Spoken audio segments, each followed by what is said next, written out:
life with Ty, and you don't wanna miss. Talking life and love and relationships, an incredible vibe. Only giving the facts, self-development talk with no holding back. Come and take a ride. It's so official. It's life with Ty. You don't wanna miss it. Come and take a ride. So official. It's life with Ty, and you don't wanna miss it. Life with Ty.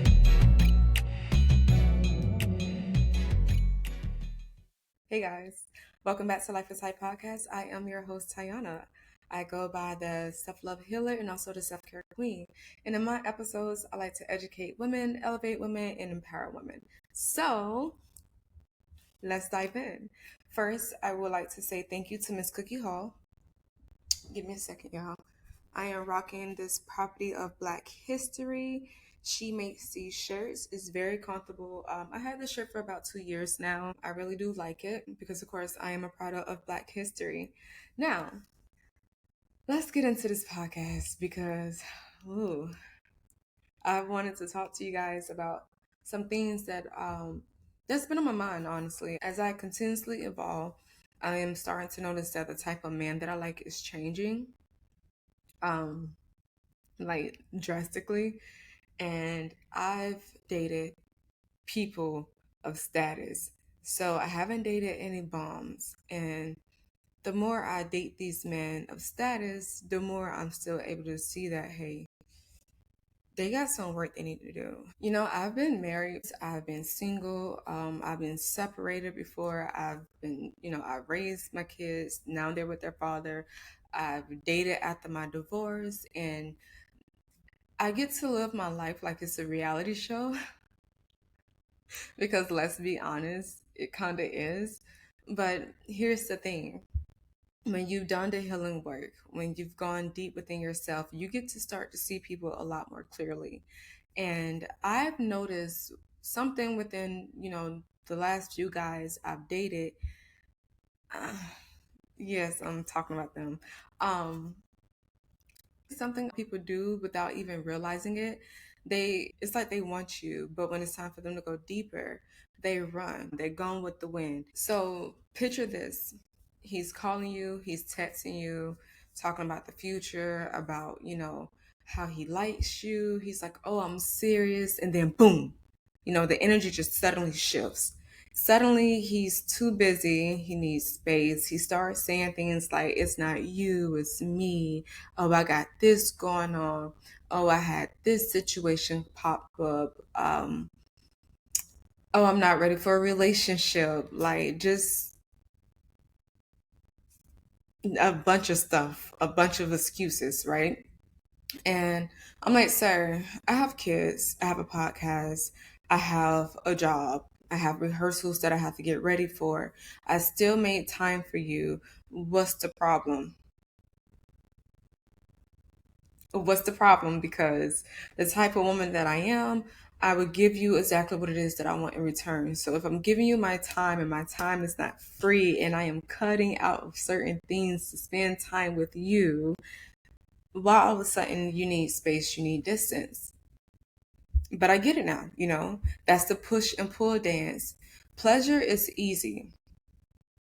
Pleasure is easy. It's that quick hit, that dopamine. It's like you did a line of coke, the best cocaina from Colombia. But love itself, love asks for effort. Love asks for you to stand and be seen. And when I say stand, I'm talking about stand still and be seen. And for some people, standing still feels like standing in front of a mirror that they aren't ready to look in. And I've been that mirror for some of the guys who I was talking to.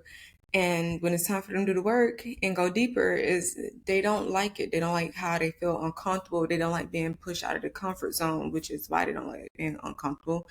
Um, they don't like the fact that I am challenging them, and it's not like I am challenging them purposely. It's just me, who I am as a woman, and the way I move.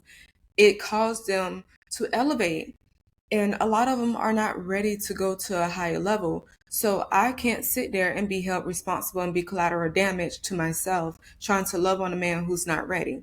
It's just what it is. So here's the therapist in me. This is called cognitive dissonance. Your brain is fighting with itself. I want her versus I'm terrified she's going to see all of me. And those truths can collide. And when they do, most people run. I ain't mad at you. They make excuses, they get distance, they might even start seeking attention elsewhere. And listen, it's not always about you, it's their internal conflict. Love feels like work because it requires vulnerability, accountability, and consistency. Love is responsibility, and not a lot of people are responsible. That's heavy if you never carried it before, you know? If you never loved so deeply, fully being vulnerable with someone, allow them to see you at your absolute worst. Give them your absolute best and try and fail and try again and succeed. And, you know, it's like life, the ebbs and flow of life, how we constantly get tussled around.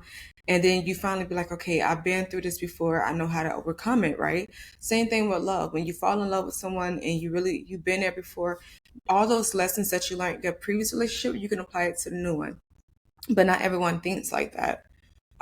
So they start to sabotage. When love feels like work, people go find something easier. Just that simple. Something easier, something lighter. They say, oh, I just need something fun for right now. But really, what they're saying is, I'm not ready for the weight of the love. I'm not ready to be vulnerable with you. I've seen it. I had it done to me before. You know, you would think that he wants you, but the moment it felt too serious, he starts to back up. It's a survival mechanism. The brain starts to protect yourself, but really what you're missing out on is something that is the very thing that you wanted. Now, let's talk about illusions. The moon, I'm going to use it symbolically. The moon can make the heart see shadows. One day you're convinced that he's your soulmate, and then the next you're convinced that he's playing games. And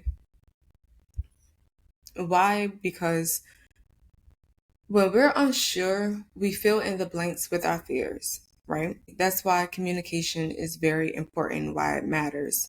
That's why healing matters. If you haven't dealt with your stuff, the smallest thing can feel like betrayal. The safest love can feel like a trap. So what happens? They build up a wall.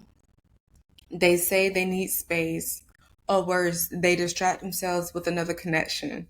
This has happened to me too many times. And you, myself, the one who's ready, you're left thinking like, what did I do wrong? You know, did I say something? You know, was it like, what was it? Because the math ain't mathing. It's not clicking. And here's the truth. You didn't do anything wrong.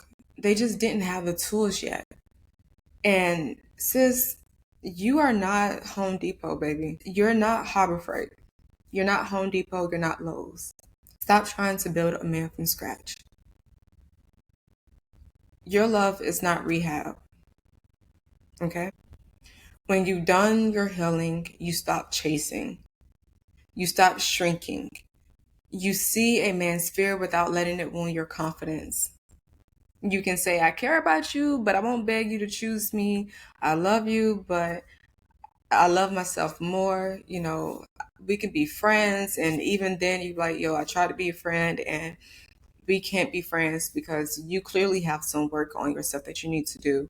And it'll be very wise of me to just separate myself from you and allow you to start working on yourself, because the longer I am in your life, the longer I am sitting here being collateral damage, waiting for you to do the damn work on yourself, waiting for you to get it right, the more I wound myself, the more I strip myself away from my own light, the more I just start to become fragments of who I am. And I am a whole person. I would rather be whole than trying to love someone and become fragments of myself. That's not cool. So you choose yourself. You walk away. You allow them to figure it out on their own. You allow God to work on that man. You pray for that man, but you leave him where he's at. So whether you're single, you're dating, or healing, remember, the right love will feel like work sometimes. It really will. You're gonna be like, God damn. But but the best job you ever had, right? You both will love to show up for each other. You both will love to serve one another. You both would love to be there to pour into each other. That is the right love. You both feel like best friends working on this project. You're like, yo, we gonna get this right. We gonna get an A. Ain't nobody about to stop us from getting this project done. And you're gonna do the work. You're gonna make it fun. You're gonna be whole within that relationship while you still try to figure it out. And on the tough days, you guys will be able to lean in on each other. You guys will be able to go to God. Y'all will be able to pray together. Y'all will be able to pray separately, and y'all will be fine. Um, yeah. So, and if someone's giving you half love, half effort, fire them. You're hiring for a full-time position. So don't settle for something that you don't want. And it's okay to walk away. It might feel a little scary at times, but it's okay because at the end of the day, what you deserve will show up for you. Just continue to work on yourself, continue to love on yourself, continue to pour and nurture yourself, continue to stay focused on what it is that you want in this world, continue to do the work on yourself. I would never stop saying that enough. That's why I say I'm the self-love healer, the self-care queen, because I learned how to become whole, loving myself, healing myself, being patient with myself, forgiving myself, and still being open to love because I'm like, oh my gosh, I want love. I'm ready. Come get me. I'm ready. I'm ready. And sometimes you can feel like you're ready, and God is like, hey, I'm still working on you. And be okay with that. Be okay with you being able to see areas in your life that you need to improve and improve on that. And when you find a guy and he's not ready, don't bash him. Don't go for the juggler. I had to learn that. I used to, boy, I could kill somebody with my words. My mouth was ruthless. And I thank God I'm not like that anymore. And I'm just like, okay, look, this not working out. Clearly, we're on two separate pages. It's okay. You're not trying to go on this page? All right, cool. I wish you the best in life. Peace and blessings. Take care. And that's the easiest way. It keeps you from being confrontational. It keeps you from becoming bitter and angry and full of rage. It keeps you from, sabotaging your own growth and your own healing process because you're removing these people out of your life as soon as you see that you need to remove them. So start trusting your intuition when God is telling you, hey, this not working out. He got to go. Okay? When dreams start coming to you and that person who you be trying to see them as this perfect person who you can love on when you see that they're not perfect. And next thing you know, you're having dreams of this person and you can see their inner demons in your dreams. Let them go. Like, I know that may sound very extreme, but y'all, when I tell you, my girl, baby, you can't hide nothing from me. I'm sorry. You cannot.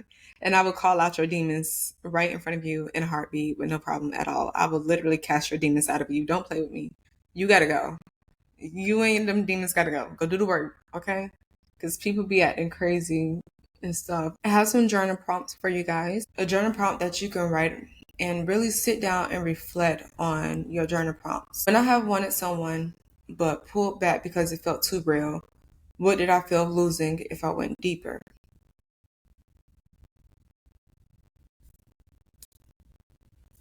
Ask yourself that. What did you fear that you would lose if you went deeper? That would be a good journal prompt.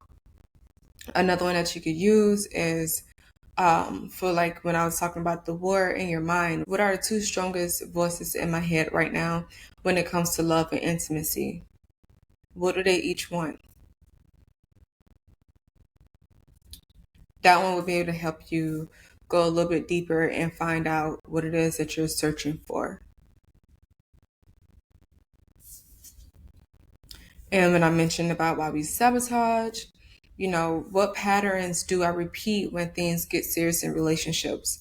Where did I learn them from? How have they served me or hurt me? And I'm giving y'all these journal prompts because these are things that you can work on within yourself if you're that person who runs away from love.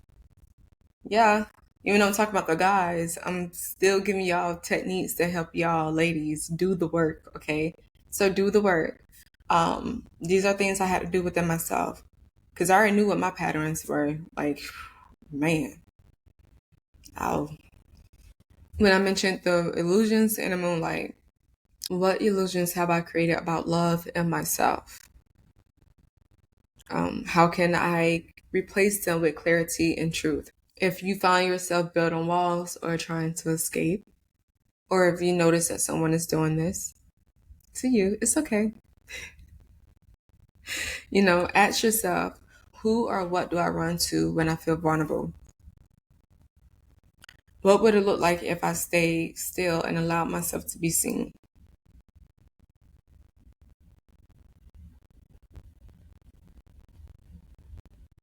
And the final journal prompt. This is the takeaway of this podcast. I want you to tell me, what does healthy, well, not me, but I want you to write down, what does healthy, full embodied love look like to you? How can you make space for it without shrinking, without chasing, or trying to fit someone?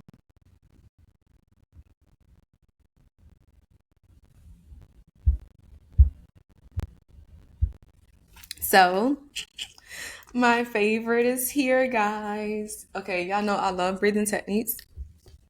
If you don't want to stay for the breathing techniques, thank you so much for listening to Life is High podcast. I wish you love, peace, and blessings, and I will catch you in the next one.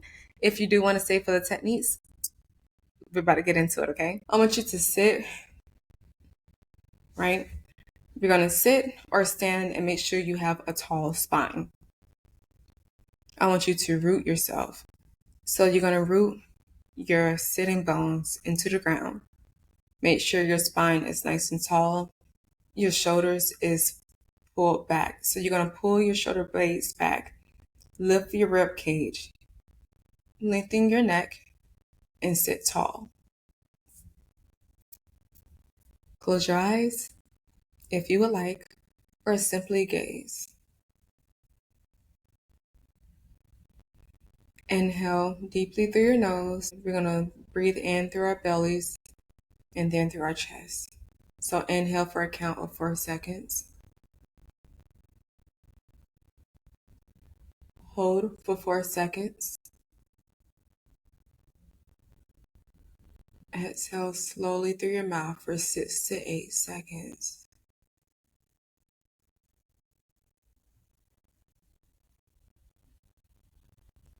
Okay. Exhale through your mouth slowly as if you're trying to blow out a candle and allow your shoulders to just drop. All right. So we're going to repeat this 4 times and let's get into it. Okay.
I am calm.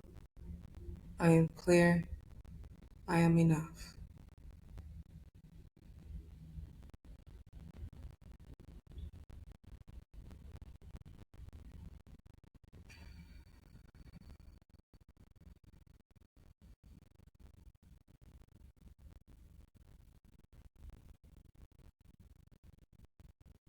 And just sit with that for a moment.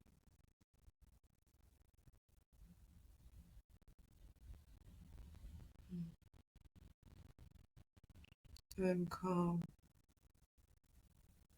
I am clear. I am enough.